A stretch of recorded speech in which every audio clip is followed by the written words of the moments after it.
Assalamualaikum warahmatullahi wabarakatuh. Perkenalkan, nama saya Sarvia dari kelas M21D dengan NIM 1057211113321. Baiklah, di sini saya akan memaparkan materi tentang teori dualitas dan analisis kepekaan dengan submateri dualitas dari persoalan linear tidak normal atau minimasi. Program linear adalah salah satu model matematika yang digunakan untuk menyelesaikan masalah optimasi, yaitu memaksimumkan atau meminimumkan fungsi tujuan yang bergantung pada sejumlah variabel input. Hal terpenting yang perlu kita lakukan adalah mencari tahu tujuan penyelesaian masalah apa dan apa penyebab masalah tersebut.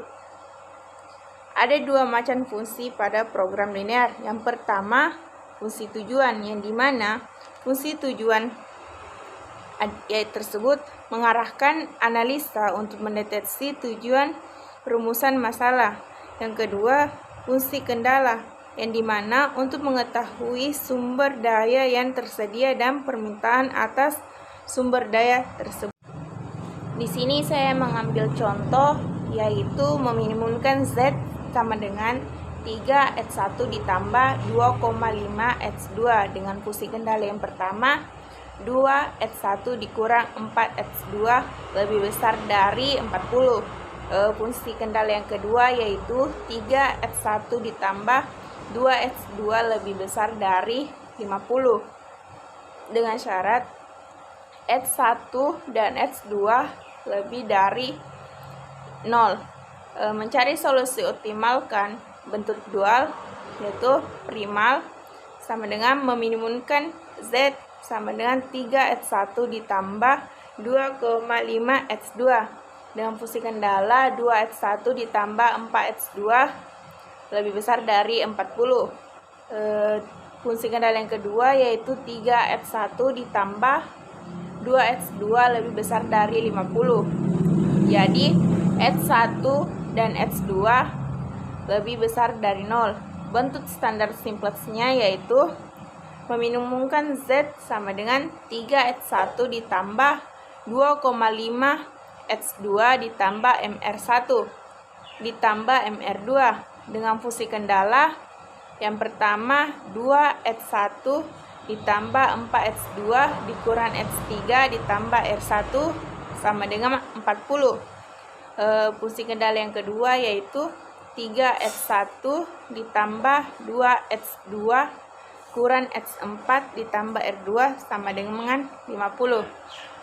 R1-nya yaitu R1 sama dengan 40 dikurang 2x1 dikurang 4x2 ditambah x3 dan R2-nya yaitu 50 dikurang 3x1 dikurang 2x2 ditambah x4.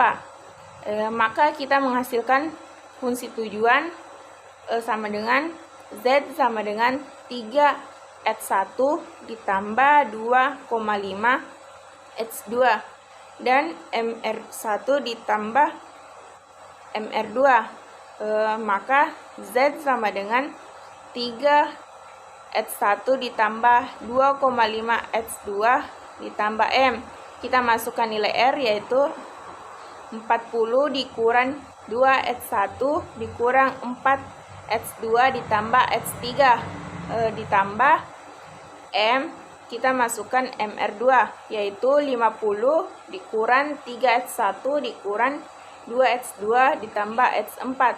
Maka Z sama dengan 3x1 ditambah 2,5x2 ditambah 40M dikurang 2mx1 dikurang 4mx2 dikurang mx3 ditambah 50m dikurang 3mx1 dikurang 2mx2 dan ditambah mx4. Maka Z sama dengan 3x1 ditambah 2,5x2 dikurang 5mx1 dikurang 6mx2 ditambah mx3 ditambah mx4 tambah 900 M. Maka Z sama dengan 3,5M dikali X1 ditambah 2,5 dikurang 6M dikali X2 ditambah MX3 ditambah MX4 ditambah 900. Kita pindah ruaskan jadi Z min 3 dikurang 5M dikali X1 dikurang 2,5 dikurang 6M dikali X2 dikurang MX3 dikurang MX4 sama dengan 900M. Kita masukkan ke dalam tabel yang pertama. Di sini kita temukan kolom kunci pada kolom X2 yaitu minus 5/2 ditambah 6M dan baris kuncinya yaitu 10 dan titik kuncinya berada di 4 dengan OBE Z sama dengan 5/2 kurang 6M dikali 1/2 dan OBE pada R1 yaitu 1/4 kali R1. OBE pada R2 yaitu minus 2 R1 ditambah R2. Pada tabel kedua yaitu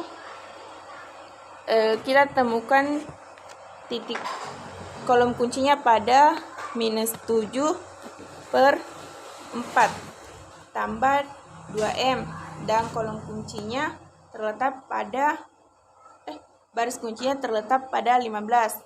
Jadi kita temukan titik kunci pada angka 2 dengan OBE Z sama dengan 7/4 dikurang 2M dikali R2 tambah R0. OBE pada X2 yaitu minus 1/2 dikali R2 ditambah R1. OBE pada R2 yaitu 1/2 dikali R2.